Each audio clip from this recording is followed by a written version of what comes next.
തദ്ദേശ തെരഞ്ഞെടുപ്പിൽ തിരുവനന്തപുരം മുതൽ എറണാകുളം വരെയുള്ള ജില്ലകളിൽ മികച്ച പോളിംഗ് ശതമാനമാണ്. പോളിംഗ് ശതമാനം 70 കടന്നു. വിജയപ്രതീക്ഷയിൽ തന്നെയാണ് മുന്നണികൾ. തിരുവനന്തപുരം, കൊല്ലം, പത്തനംതിട്ട, ആലപ്പുഴ, കോട്ടയം, ഇടുക്കി, എറണാകുളം ഈ 7 ജില്ലകളിലെ 595 തദ്ദേശ സ്ഥാപനങ്ങളിലേക്കുള്ള വോട്ടെടുപ്പ്.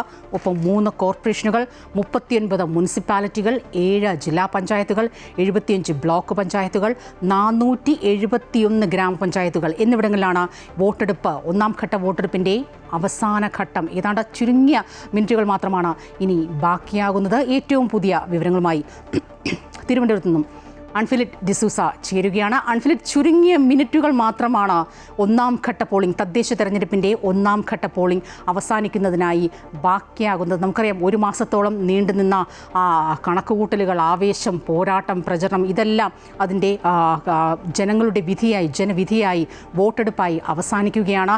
ഇതുവരെയുള്ള മണിക്കൂറുകൾ മനസ്സിലാക്കുമ്പോൾ സമാധാനപരമായ രീതിയിൽ ഒറ്റപ്പെട്ട ചില സംഭവങ്ങളൊക്കെ ഉണ്ടായിട്ടുണ്ട്. എങ്കിൽ കൂടിയും സമാധാനപരമായ രീതിയിൽ പോളിംഗ് പുരോഗമിച്ചു. ഈ അവസാന മിനിറ്റുകളിൽ എങ്ങനെയാണ് ചിത്രം?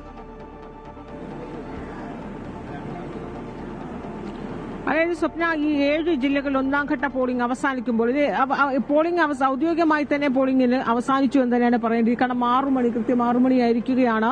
പക്ഷേ എല്ലായിടത്തും ഈ പോളിംഗ് അവസാനിക്കുമ്പോൾ ഔദ്യോഗികമായി ലഭിക്കുന്ന വിവരം, 5 മണിക്ക് ലഭിക്കുന്ന വിവരം, തെരഞ്ഞെടുപ്പ് കമ്മീഷന്റെ 6 മണി വരെയുള്ള ഇതുവരെയുള്ളത് തെരഞ്ഞെടുപ്പ് കമ്മീഷന്റെ വിവരം അനുസരിച്ച് 70% കടന്നിരിക്കുകയാണ് പോളിംഗ്. 70% പോളിംഗ് കടന്നിരിക്കുന്നു എന്ന് പറയുന്നത് ഭേദപ്പെട്ട പോളിംഗ് തന്നെയാണ്. കഴിഞ്ഞ 2020 അപേക്ഷിച്ച് ഭേദപ്പെട്ട പോളിംഗ് തന്നെയാണ്.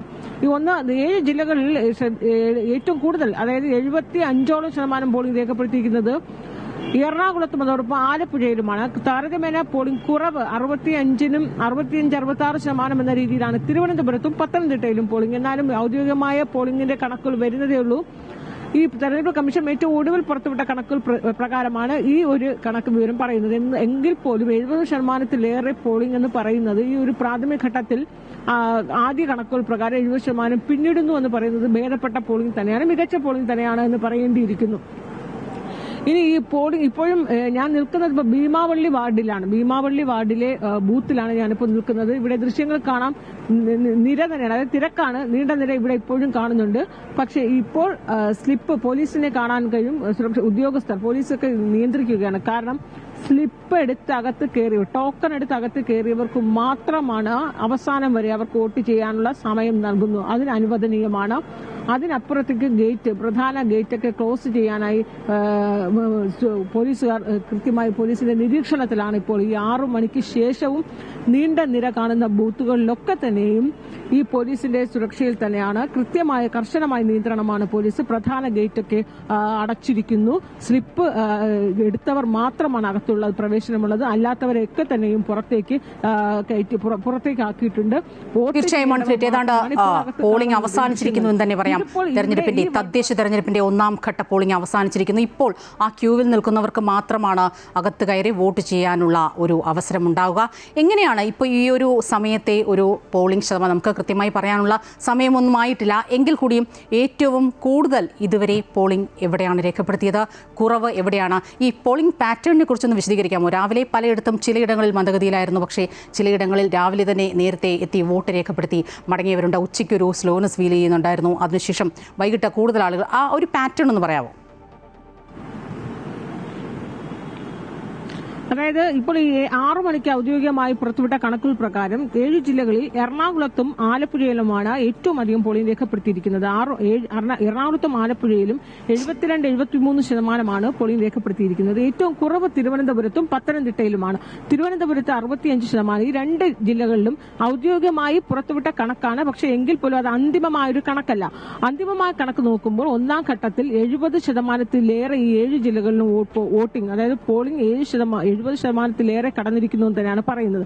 ഇതിൽ തുടക്കത്തിൽ സ്വപ്ന ഈ 7 മണിക്ക് നമ്മൾ ബൂത്തുകൾ വന്നപ്പോൾ, രാവിലെ 7 മണിക്ക് ബൂത്തിൽ വന്നപ്പോഴൊക്കെയും തിരുവനന്തപുരത്തെ നഗരപ്രദേശങ്ങളിലൊക്കെ 6:30 മുതൽ, അതിൽ കേന്ദ്രമന്ത്രി സുരേഷ് ഗോപി അദ്ദേഹം 6:30 അദ്ദേഹത്തിന്റെ ബൂത്തിലെത്തി വോട്ട് രേഖപ്പെടുത്താനായി ക്യൂവിൽ നിൽക്കുന്ന കണ്ടു. അപ്പോൾ ഒരു 6:45 ആയപ്പോൾ തന്നെ എല്ലാ ബൂത്തുകളിലും നീണ്ട ഒരു ക്യൂ പ്രത്യക്ഷപ്പെട്ടു. 7 മണി 7:30 ആയപ്പോൾ വലിയ ക്യൂ തന്നെയാണ്.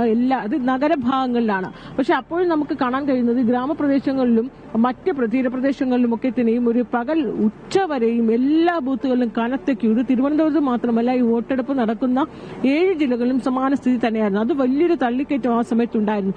ഈ ഈ ക്യൂ എന്ന് പറയുന്നത്, അതായത് ഈ ഒരു വോട്ടർമാരുടെ നീണ്ട നിര എന്ന് പറയുന്നത് പിന്നീട് ഉച്ച കഴിഞ്ഞപ്പോഴേക്കും കുറച്ച് കുറയുന്ന ഒരു സാഹചര്യം നമുക്ക് കണ്ടത് സ്വാഭാവികമാണ്. നഗരപ്രദേശങ്ങളിലൊക്കെ തന്നെയും ഉദ്യോഗസ്ഥരാണ്, അവരൊക്കെ തന്നെ ആദ്യമേ വന്ന് സമ്മേളനം നിർവഹിച്ചിട്ട് പിന്നീട് അവരുടെ മറ്റ് ജോലികളിലേക്ക് കടക്കുന്ന ഒരു സാഹചര്യമാണുള്ളത്. അതിനുശേഷം പക്ഷേ ഈ തീരപ്രദേശങ്ങളിലൊക്കെ ആണെങ്കിൽ നമുക്കറിയാം, മത്സ്യമേഖലകളിലൊക്കെ എടുക്കുകയാണെങ്കിൽ അവർ പകലധികം വന്ന് ഒരു തള്ളിക്കയറ്റം അവിടെ ഒന്നും കാണാനില്ല. കാരണം അത് ജോലി കഴിഞ്ഞ് പിന്നീട് ഒരു 4 മണിക്ക് ശേഷമാണ് അത്തരത്തിൽ തീരമേഖലകളിലൊക്കെ തന്നെയും ബൂത്തുകളിൽ പലയിടത്തും ഈ ക്യൂ നീണ്ട നിര നമുക്ക് കാണാൻ കഴിയുന്നു. ഇപ്പോൾ ഞാൻ നിൽക്കുന്ന ഈ ഭീമാവള്ളി വാർഡിൽ പോലും സമാനമായ ഇതൊരു തീരമേഖലയുമായി ബന്ധപ്പെട്ട വാർഡ് തന്നെയാണ്. ഇവിടെയും സമാന സ്ഥിതിയാണ്. അതാണ് ഈ ക്യൂ ഒക്കെ നീണ്ട ക്യൂ ഇപ്പോഴും ബൂത്തുകളിലൊക്കെ കാണാൻ കഴിയുന്നതും. പൊതുവെ ഈ തുടക്കം മുതലേ ഉണ്ടായ ഈ നീണ്ട നിര എന്ന് പറയുന്നത്, അല്ലെങ്കിൽ ബൂത്തുകളിലെ നീണ്ട ക്യൂ, 3 മുന്നണികളും തികഞ്ഞ ആത്മവിശ്വാസത്തിലാണ്. കാരണം 3 മുന്നണികളും തങ്ങൾക്ക് അനുകൂലമായ വോട്ടെടുപ്പായി അല്ലെങ്കിൽ തങ്ങൾക്ക് അനുകൂലമായ ജനവിധിയായി മാറുമെന്നുള്ള കൃത്യമായ കണക്കുകൂട്ടലിൽ തന്നെയാണ് 3 മുന്നണികളും. പ്രത്യേകിച്ച് രാവിലെ മുതൽ തന്നെയും ഈ വിവാദ വിഷയങ്ങളൊക്കെ തന്നെ കത്തി നിൽക്കുമ്പോഴും ഈ വിഷയങ്ങളൊക്കെ തന്നെ കൃത്യമായി അഡ്രസ് ചെയ്യാൻ അല്ലെങ്കിൽ കൃത്യമായി ജനങ്ങളിൽ എത്തിക്കാൻ കഴിഞ്ഞുവെന്ന് 3 മുന്നണികളും ഒരുപോലെ അവകാശവാദം ഉന്നയിക്കുകയാണ്. ഇപ്പോൾ തിരുവനന്തപുരം കോർപ്പറേഷന്റെ ഒരു പ്രത്യേകത എന്ന് പറയുന്നത്, ഇപ്പോൾ നിൽക്കുന്ന വാർഡ് പോലും കോർപ്പറേഷൻ വാർഡാണ്, ഭീമാവള്ളി. ഈ തിരുവനന്തപുരം കോർപ്പറേഷൻ നമുക്കറിയാം, ഇവിടെ BJP LDF ആണ് ഭരിക്കുന്നത് എങ്കിൽ പോലും 40 വർഷമായി LDFന്റെ കയ്യിലാണെങ്കിൽ പോലും BJP പ്രതിപക്ഷത്ത് നിൽക്കുന്നുണ്ട്. BJP ഏറ്റവും അധികം പ്രതീക്ഷയോടുകൂടി നിൽക്കുന്ന ഒരു മണ്ഡലമാണ്. അതുകൊണ്ട് തന്നെയും കൃത്യമായ ഒരു ഏറ്റവും അധികം മികച്ച സ്ഥാനാർത്ഥികളെ രംഗത്തിറക്കി എന്ന് തന്നെയാണ് അവർ പ്രതീക്ഷിക്കുന്നത്. അവിടെയാണ് ഇന്ന് രാവിലെ BJPയുടെ ഒരു മേയർ സ്ഥാനാർത്ഥിയായി BJP ഉയർത്തിക്കാട്ടിയ ഷീലേഖയ്ക്കെതിരെ രാവിലെ മുതൽ തന്നെ ഒരു വലിയ രീതിയിലൊരു വിമർശനം, ആരോപണം രംഗത്ത് വന്നു. ഒടുവിൽ അത് CPM തന്നെയും തെരഞ്ഞെടുപ്പ് കമ്മീഷൻ തെരഞ്ഞെടുപ്പ് ചട്ടത്തിന്റെ ലംഘനം, കൃത്യമായ ലംഘനം സ്ഥാനാർത്ഥിയുടെ ഭാഗത്തുണ്ട്. അതായത് പ്രീപോൾ സർവേ ഫലം തൊട്ട് തലേന്ന് തന്നെ അത് സാമൂഹ്യ മാധ്യമങ്ങളിലൂടെ തിരുവനന്തപുരം കോർപ്പറേഷന് BJP NDA വലിയ രീതിയിൽ മുന്നേറ്റം ഉണ്ടാകുമെന്ന പ്രീപോൾ സർവേ ഫലം അത് പ്രസിദ്ധീകരിക്കുകയും സോഷ്യൽ മീഡിയയിലൂടെ പങ്കുവച്ചു. അത് തെരഞ്ഞെടുപ്പ് ചട്ടങ്ങളുടെ പ്രകടമായ ലംഘനമാണ് ചൂണ്ടിക്കാട്ടി CPM പരാതി കൊടുക്കുന്നു. അതിനുശേഷം സൈബർ പോലീസിലേക്ക് ഈ പരാതി തെരഞ്ഞെടുപ്പ് കമ്മീഷൻ കൈമാറുകയാണ്. തീർച്ചയായിട്ടും നമ്മൾ ഒരിക്കലും പ്രതീക്ഷിക്കുന്നതല്ല ഇപ്പോൾ ശ്രീലേഖ IPSനെ പോലുള്ള ഒരു സ്ഥാനാർത്ഥിയുടെ അല്ലെങ്കിൽ ആ ഒരു വ്യക്തിയുടെ പക്കൽ നിന്ന് ഇത്തരത്തിലുള്ള ഒരു വീഴ്ച സംഭവിക്കുമെന്ന് സൈബർ പോലീസിനൊക്കെ ഇപ്പോൾ കേസൊക്കെ കൊടുത്തു കഴിഞ്ഞു. എന്തായിരിക്കും ഇതിന്മേൽ ഉണ്ടാകാവുന്ന ഒരു നടപടി? ഒരു ക്യൂരിയോസിറ്റി കൊണ്ട് ചോദിക്കുകയാണ്, എന്ത് നടപടിയാകും ഒരുപക്ഷെ ഉണ്ടാകും? ഒപ്പം ഈ വഞ്ചിയൂരൊക്കെ ഒറ്റപ്പെട്ട സംഭവങ്ങൾ, ഈ ട്രാൻസ്പേഴ്സണെ കൊണ്ട് വോട്ട് ചെയ്യിച്ചു എന്നടക്കമുള്ള വിവരങ്ങളും പുറത്തു വരുന്നുണ്ട്. മൊത്തത്തിൽ സുഗമമായി തന്നെ തെരഞ്ഞെടുപ്പൊക്കെ മുന്നോട്ട് പോയി എങ്കിൽ കൂടിയും ചില ഒറ്റപ്പെട്ട സംഭവങ്ങൾ ഉണ്ടാകുകയുണ്ടായി. അതായത് സ്വപ്ന, ഈ ഷീലേഖയ്ക്കെതിരെ ഈ പരാതി എന്ന് പറയുന്നത് അത് ഗൗരവത്തോടെ തന്നെയാണ് തെരഞ്ഞെടുപ്പ് കമ്മീഷൻ കാണുന്നത്. ആ പരാതിയുടെ വിശദാംശങ്ങൾ, അതായത് സൈബർ പോലീസിനാണ് ഈ പരാതി അന്വേഷണത്തിനായി നൽകിയിരിക്കുന്നത്. കാരണം ഇത് സാമൂഹ്യ മാധ്യമങ്ങളിലൂടെ ഈ രീതിയിൽ പ്രചരിപ്പിച്ചു എന്ന് പറയുമ്പോൾ ഇതിന്റെ ഉറവിടം എവിടെയാണെന്ന് കണ്ടെത്തണം. അത് ഈ സ്ഥാനാർത്ഥിയുടെ ഭാഗത്തു തന്നെയാണ് ഉണ്ടായത്, അല്ലെങ്കിൽ മറ്റ് BJP ഹാൻഡിലുകളിൽ നിന്നാണ് ഉണ്ടായത്. ഇതൊക്കെ കൃത്യമായി കണ്ടെത്തേണ്ടത് സൈബർ വിഭാഗമാണ്. അതുകൊണ്ടാണ് ഈ അന്വേഷണം സൈബർ വിഭാഗത്തിന് നൽകിയിരിക്കുന്നത്. ഇതിന്റെ റിപ്പോർട്ട് നൽകിയതിനു ശേഷം കൃത്യമായ അച്ചടക്ക ലംഘനമാണ് എന്ന് കണ്ടെത്തുകയാണെങ്കിൽ അതനുസരിച്ച് തുടർ നടപടികളിലേക്ക് പോകും തെരഞ്ഞെടുപ്പ് കമ്മീഷൻ. അതേസമയം BJP നേതാക്കൾ ആരും, സ്ഥാനാർത്ഥി ഉൾപ്പെടെ BJP നേതാക്കൾ ആരും തന്നെ ഈ വിഷയത്തിൽ പ്രതികരണത്തിന് തയ്യാറായിട്ടില്ല.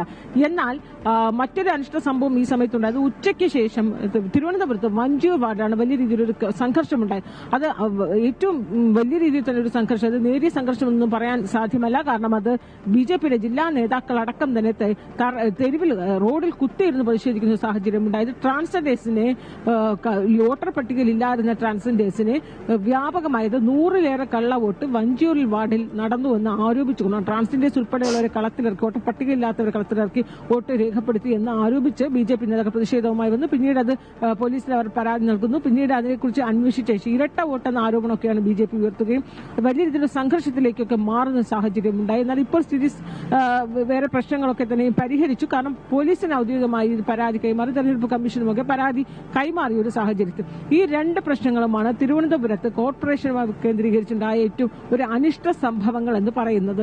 അതൊഴിച്ചു നിന്നാൽ ഈ 6 മണി വരെയും ഇപ്പോൾ എല്ലായിടത്തും വളരെ സമാധാനപരമായി തന്നെയാണ് പോളിംഗ് മുന്നോട്ട് പോയിരിക്കുന്നത്. സമാനമായ സ്ഥിതി തന്നെയാണ്. ഈ 7 ജില്ലകൾ എടുക്കുമ്പോഴും ചെറിയ ചില അനിഷ്ട നീരസങ്ങൾ അവിടെ റിപ്പോർട്ട് ചെയ്തു എന്നത് അപ്പുറത്തേക്കൊരു വലിയ രീതിയിലുള്ള സംഭവങ്ങൾ, അനിഷ്ട സംഭവങ്ങളോ അക്രമ സംഭവങ്ങളോ ഒന്നും ഉണ്ടാകാതെ തികച്ചും ശാന്തമായി തന്നെയാണ് തദ്ദേശ തെരഞ്ഞെടുപ്പിന്റെ 1ാം ഘട്ടം പൂർത്തിയായിരിക്കുന്നു എന്ന് പറയുന്നു. എന്നാൽ ഈ ബൂത്തുകളിലെ നീണ്ട നിര അത് ഏതെങ്കിലും ബൂത്തിൽ ആ രീതിയിലുള്ള കയ്യേറ്റമോ അല്ലെങ്കിൽ വാക്കുതർക്കമോ അത്തരത്തിലുള്ള അക്രമ സംഭവത്തിലേക്ക് ഒന്നും പോകാതിരിക്കാൻ ഈ നീണ്ട നിര 6 മണിക്ക് ശേഷവും ഉള്ള എല്ലാ ബൂത്തുകളിലും പോലീസിന്റെ സുരക്ഷയിൽ തന്നെയാണ്. കൃത്യമായ നിർദ്ദേശങ്ങൾ, തെരഞ്ഞെടുപ്പ് കമ്മീഷന്റെ നിർദ്ദേശം പാലിച്ചുകൊണ്ട് തന്നെയാണ് പോലീസ് കൃത്യമായ കാവൽ. ഇപ്പോൾ ഈ ഞാൻ നിൽക്കുന്ന വാർഡിൽ പോലും 6 മണിക്ക് ശേഷം ഉണ്ടായിരിക്കുന്ന ഈ ക്യൂ, ഈ സ്ലിപ്പ് കൊടുത്തവരും ടോക്കൺ കൈപ്പറ്റിയവരും മാത്രമാണ് അകത്ത് പ്രവേശിപ്പിച്ചിരിക്കുന്നത്. ബാക്കി എല്ലാവരെയും പോലീസ് പുറത്താക്കി ഗേറ്റൊക്കെ അടച്ചു. തദ്ദേശ തെരഞ്ഞെടുപ്പിന്റെ 1ാം ഘട്ടം തിരുവനന്തപുരം മുതൽ എറണാകുളം വരെയുള്ള വോട്ടെടുപ്പ് അവസാനിച്ചിരിക്കുകയാണ്. അൺഫിൽറ്റാണ് ഏറ്റവും പുതിയ ചിത്രവുമായി ചേർന്നത്.